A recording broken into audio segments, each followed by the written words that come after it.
Okay, hi. First things first. I am in the marina at Girardelli Square, or near Girardelli Square. I'm going to show it to you. Behind me is the marina and some, old ships. There's a maritime museum to my right over there, and I'm guessing those old ships behind me are part of the museum exhibit. Anyway, you can see how beautiful. Oh, the sun is right in my eyes. How beautiful it is here. I hope you can see it. The bay is extraordinary. The weather's incredible. Girardelli Square is over there, and you can hear that guy playing, I think it's the saxophone, possibly the clarinet. So wow, it is a beautiful, beautiful day. And I want to talk about something. So so today is October 1st, and that means it's been exactly 3 years since I left Kingston, New York, on a one-way flight to Norway, and I've been traveling ever since. In 2018, I went to Norway on October 1st, and I have been pretty much on the road ever since. And when I realized that, I just thought it was worth talking about. At the time I left Kingston, I'm not quite sure what I should focus on. Perhaps people can leave a comment below and let me know what they'd like me to focus on. My thoughts were that one of the things that I've learned, first of all, I should... it's going to be a little disorganized, the way I'm going to talk. My hair, I let my hair go gray. I stopped coloring it back in 2020. Didn't a lot of people do that in 2020? I'll tell you, it feels like a lot longer than 3 years. Honestly, I have to say I've had an amazing time, an interesting time. I can't say it flew by. It feels like it's been like 10 years since I left my life behind in Kingston. But I wouldn't trade 1 second of it for anything. I most definitely had a lot of personal growth, and I can get into details about that. If my phone is moving around a lot, it's because it's kind of breezy, and I'm holding it at one end, so the wind is kind of flapping it at the other end. Anyway, yeah, I'm talking very freely, even though people are passing by. But anyway, yeah, so I have been house sitting, I have been painting, and I've been pet sitting, and I'm going to get into more detail about the animals that I've been looking after. It's been a pretty incredible 3 years. A lot of evolving. Various aspects of my life have evolved. One thing that I do really want to focus on and make a point of saying is that don't get in your own way. If you have an idea to do something like travel, like a big trip, and you have no idea how to do it, how to start, I can tell you what I did and how I got inspired. It was pretty easy. I started watching videos on YouTube. I just came across these travel videos, and I thought they were so interesting.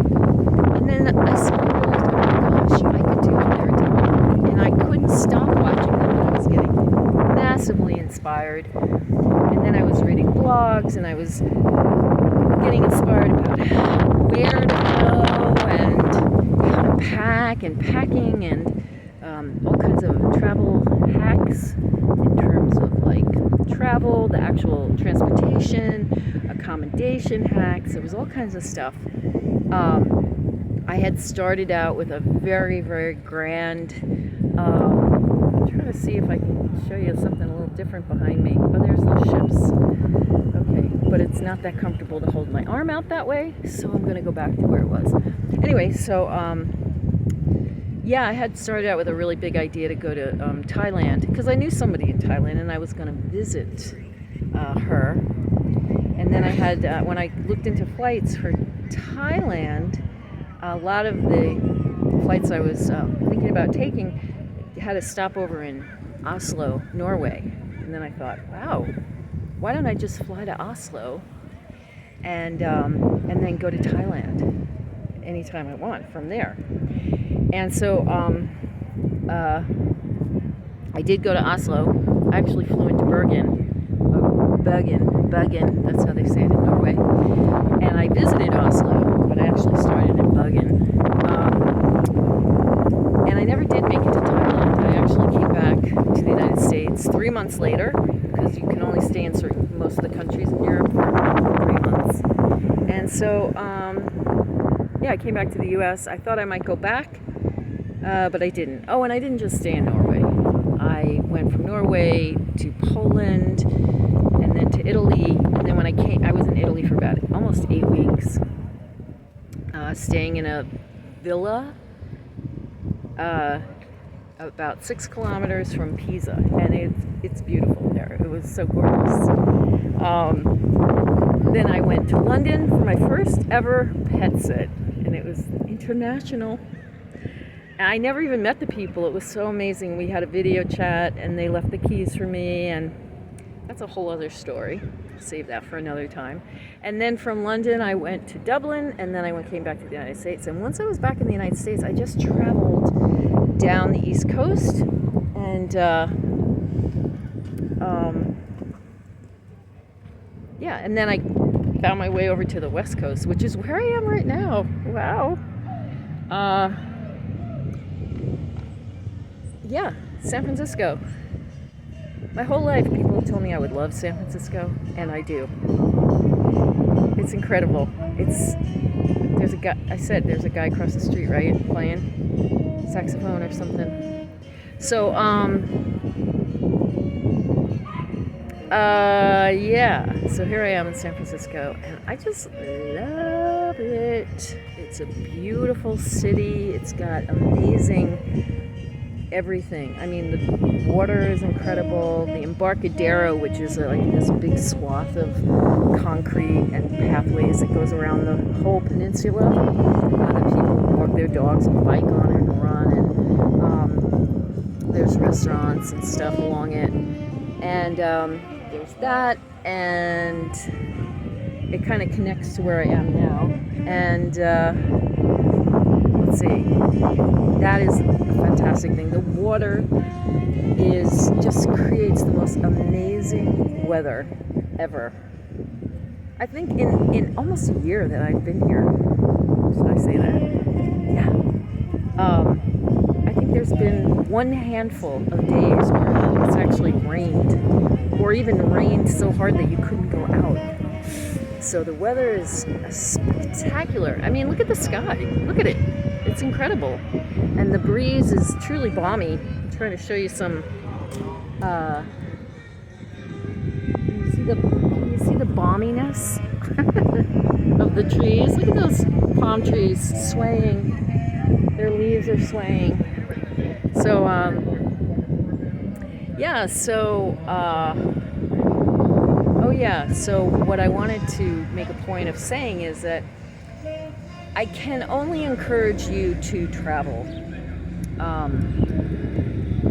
It will open your mind. It will teach you so many things about yourself and about the world and about people.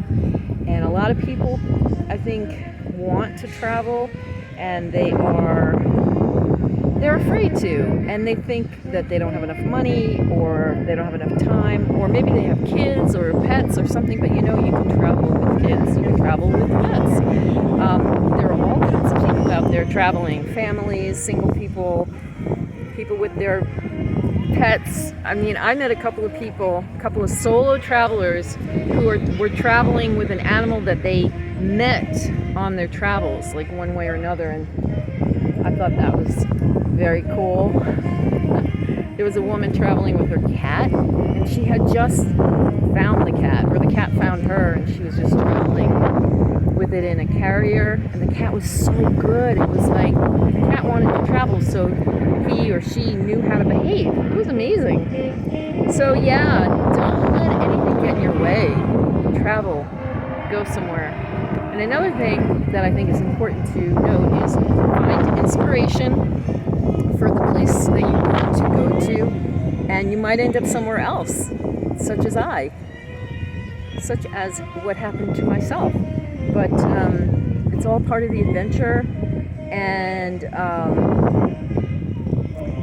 if you read and watch vlogs and blogs of people who've traveled or are traveling still, you might get really, really inspired.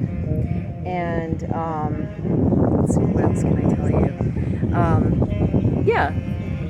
Do a lot of research for yourself so you feel comfortable traveling, if you're going to be traveling by yourself, or even if you're going to be traveling with somebody else, your family, your kids, your animal. You want to feel confident, so you want to get as much information as you can to feel confident about traveling. And there was something else I wanted to say. What was it? Hang on, it'll come to me. Oh yeah, if you haven't really traveled before, or if it's been a long time, and for me it was like a long time, so when I was planning this big trip, I had several months that I was planning it, and so I practiced traveling. I practiced packing, and I practiced going into the airport and getting on a plane and going somewhere for a couple of days, and just practiced. So that builds up your confidence, and it gets you to figure out ways to be more organized and make sure you have all your stuff with you, because airports can be very busy, and it's easy to lose track of things because of the excitement and or the stress and or just the lots of activity in terms of boarding a plane. I would just practice, take a weekend and go here, take another weekend and go there, and try different things out. Travel by plane, travel by bus or train, just practice, or drive. If you drive, try driving. Or if you can bike. I'm working on that. I'm working on biking somewhere. Haven't really done nothing too long on my bike. No overnight trip on my bike, on just my bike. I've brought my bike with me places, but I haven't actually ridden to very far places and stayed overnight and continued traveling on my bike. I haven't done that yet. But anyway, wow, yeah, so that's my 3-year anniversary, Travelversary summary of what has transpired in the last 3 years, and there'll be more for you. Have some artwork to show you. I might do some paint with me or draw with me things. I want to talk more about some of the places I've been. I definitely want to talk about the animals that I've taken care of, because I love them. And I think it'd be fun to see more of them. And so that's it. And if anybody's watching this, and if you are, and if you think that there is something that you'd like me to talk more in depth about, please let me know in the comments. I would definitely do that. If you take the time and the trouble, not only to watch this, but to leave a comment and say something that you'd like me to talk about, I will talk about it. So thank you for joining me in my reverie down memory lane of the past 3 years, and joining me here, and it's 5 p.m. It's a gorgeous afternoon. Thank you for being here with me, and peace out, people. See you soon. Bye.